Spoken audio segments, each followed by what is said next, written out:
And this is a live look at Capitol Hill. It's a cloudy day there as well. Supposed to hit 76 degrees, and we are counting down. There are fewer than 17 hours to go until a government shutdown. The President met with congressional leaders yesterday, but it seems both sides are at an impasse. Yesterday on the takeout, Major Garrett spoke with lawmakers about the potential fallout from a failure to reach a deal.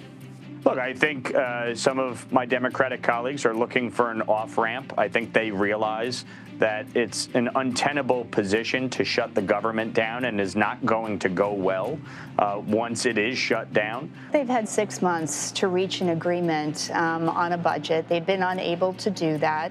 And what is really unreasonable is the manufactured health care crisis that Republicans are inflicting on communities that I represent in central and southern Illinois.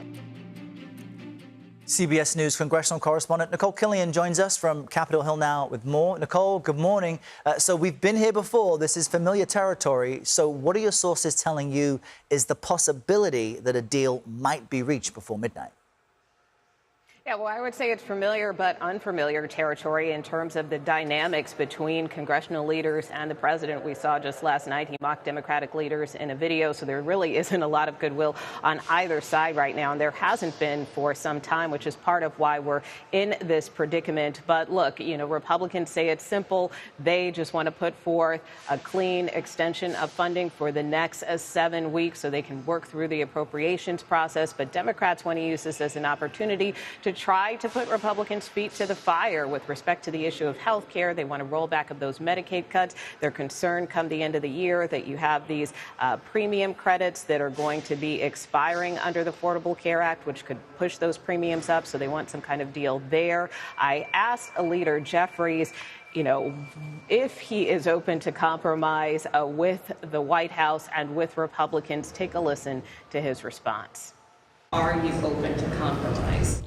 We've said from the beginning that we're willing to find a bipartisan path forward, and our line in the sand is the bill has to help everyday Americans, not hurt everyday Americans.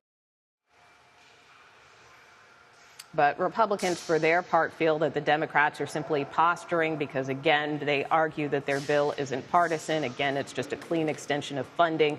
Still, nonetheless, it's been quite difficult to get either side to see eye to eye here. So we know later today in the Senate they may make another attempt at a government funding bill and trying to vote. But again, it would be another clean extension, which Democrats have already said they might oppose. Wow. All right, Nikole, thank you very much with all the latest.